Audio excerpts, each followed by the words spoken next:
నియోజకవర్గంలో వాళ్ళిద్దరూ రాజకీయ విరోధులు. మొన్నటి ఎన్నికల ముందు వరకు వేరు రాజకీయ పార్టీలలో ఉండి సై అంటే సై అనేలా రాజకీయాలు నడిపారు. ఇప్పుడిద్దరూ కూటమితో ఒకే గొడుగు కింద ఉన్నా నో కాంప్రమైజ్ అంటున్నారు.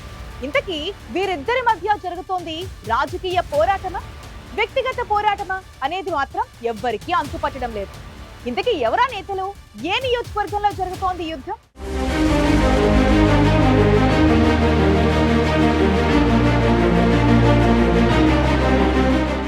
ఒంగోలు నియోజకవర్గ రాజకీయాలు నివురుగప్పిన నిప్పులా ఎప్పుడూ అగ్గి రాజేస్తూనే ఉన్నాయి.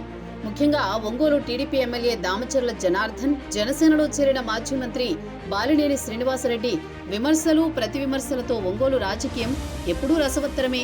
ప్రకాశం జిల్లాలో దామచర్ల జనార్దన్, బాలినేని ఇద్దరు ప్రకాశం జిల్లాలో పాపులర్ లీడర్స్. వీరిద్దరూ జిల్లాలో ప్రభావితం చేసే రాజకీయాలే చేశారు. ప్రకాశం జిల్లాలో సుదీర్ఘ రాజకీయంతో బాలినేని రాష్ట్రంలో సీనియర్ నేతగా గుర్తింపు తెచ్చుకున్నారు. కాంగ్రెస్ పార్టీ నుంచి రాజకీయ జీవితాన్ని ప్రారంభించిన బాలినేని వైఎస్ఆర్సీపీలో జిల్లా, రాష్ట్ర స్థాయిలో కీలకంగా వ్యవహరించారు.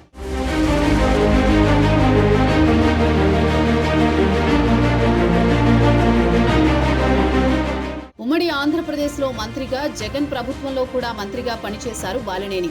మొన్నటి ఎన్నికల్లో ఒంగోలు నియోజకవర్గంలో వైసీపీ నుంచి పోటీ చేసి టీడీపీ ఎమ్మెల్యే దామచర్ల జనార్దన్ చేతిలో ఓటమి చవిచూశారు.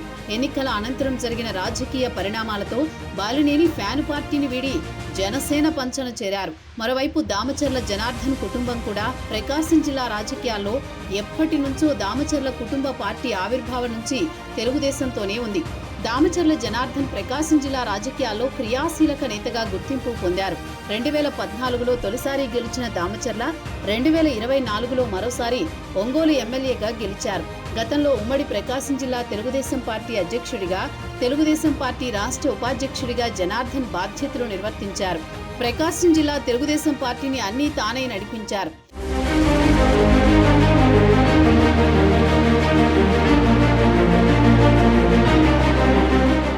ఒంగోలు కేంద్రంగా ఎన్నికల ముందు వరకు దామచర్ల, బాలినేని వేరువేరు పార్టీల నుంచి రాజకీయ ప్రత్యర్థులుగా ఉన్నారు.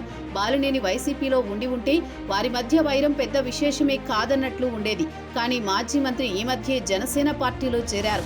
కూటమి మిత్రపక్ష పార్టీకి ప్రకాశం జిల్లాలో ఆయనే సీనియర్ నేతగా ఉన్నారు.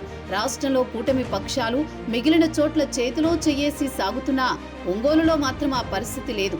మిత్రపక్షాల నేతలిద్దరూ పరస్పర విమర్శలు చేసుకుంటూ రాజకీయాలను రసవత్తరంగా మార్చేస్తున్నారు. ఒంగోలులో మినీ మహానాడు వేదికగా ఎమ్మెల్యే దామచర్ల జనార్దన్, బాలినేని శ్రీనివాసరెడ్డి పై చేసిన కామెంట్స్ పై జిల్లా వ్యాప్తంగా ఆసక్తికర చర్చ సాగుతోంది. అధికారంలో ఉన్న సమయంలో చేసిన పాపాల వల్లే బాలినేని ఒంగోలుకు రాలేకపోతున్నారంటూ దామచర్ల వ్యాఖ్యానించారు. అందరితో ఆగకుండా చేసిన పాపాలు బాలినేనిని ఎప్పటికీ వదలవంటూ దామచర్ల చేసిన కామెంట్స్ ప్రకాశం జిల్లా రాజకీయాల్లో హాట్ టాపిక్ అయ్యాయి.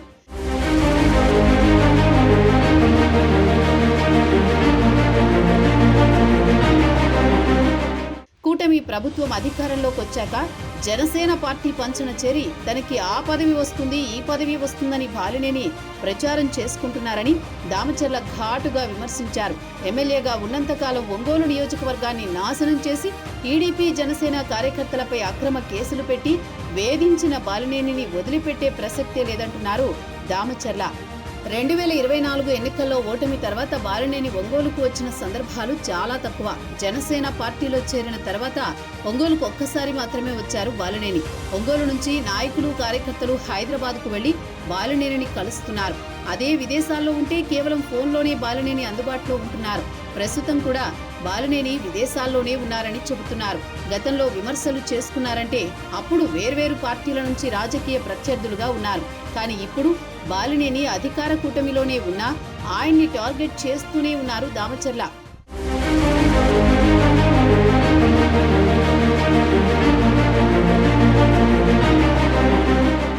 కూటమి ప్రభుత్వం అధికారంలోకి వచ్చిన వెంటనే బాలినేని అక్రమాలపై పార్టీ అధినేత చంద్రబాబుకు సైతం జనార్దన్ గతంలో ఫిర్యాదులు చేశారు. అయితే అనూహ్యంగా బాలినేని జనసేన పార్టీలో చేరిపోయారు. జనసేన అధినేతతో ఆయనకు మంచి సంబంధాలున్నాయి.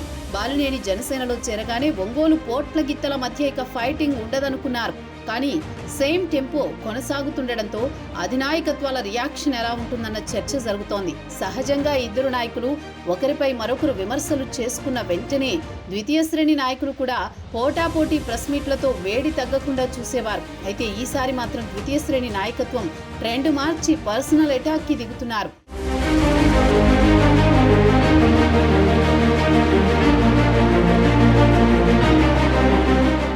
రాజకీయ విమర్శలు రాజకీయంగా ఉంటే పర్వాలేదు, కానీ అవి వ్యక్తిగత విమర్శలకు దారితీస్తున్నాయి. ఇంతకీ ఒంగోలు కేంద్రంగా బాలినేని దామచర్ల మధ్య జరుగుతున్నది రాజకీయ విరోధమా లేక వ్యక్తిగత విరోధమా అనేది ఎవరికీ అర్థం కాని ప్రశ్నగా మారింది. రాజకీయ విరోధమే అయితే సెకండ్ గ్రేడ్ నాయకులు రాజకీయ విమర్శల స్థానంలో వ్యక్తిగత విమర్శలకు ఎందుకు దిగుతున్నారనే అనుమానం కూడా కలుగుతోంది. ఈ విమర్శల ప్రభావం కూటమిపై ప్రభావం చూపే అవకాశం ఉంటుందా అనే ప్రశ్న రాజకీయ వర్గాల్లో తలెత్తుతోంది. ఈ ఇద్దరు నాయకుల మధ్య ఉన్న వైరం అధిష్టానాలకు తెలియదా? తెలిసినా మౌనంగా ఎందుకుంటున్నారనేది కూడా రాజకీయ వర్గాల్లో చర్చనీయాంశంగా మారింది. జిల్లాను ప్రభావితం చేయగలిగే నాయకులు రాజకీయ విరోధులుగా ఉంటే దీని ప్రభావం కూటమిపై ఉంటుందనే చర్చ కూడా నడుస్తోంది.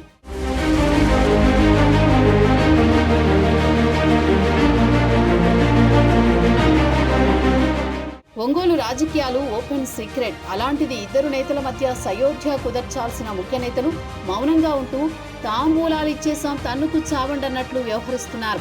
రాబోయే రోజుల్లో బాలినేని ఒంగోలుకు వచ్చి రాజకీయం చేస్తే కూటమి నేతలిద్దరూ కలిసి పనిచేస్తారా లేదా అనేది $1 మిలియన్ ప్రశ్నగానే మిగిలిపోతోంది. బాలినేని వర్సెస్ దామచర్ల రాజకీయం రాబోయే రోజుల్లో ఎలాంటి మలుపులు తిరుగుతుందో చూడాలి మరి.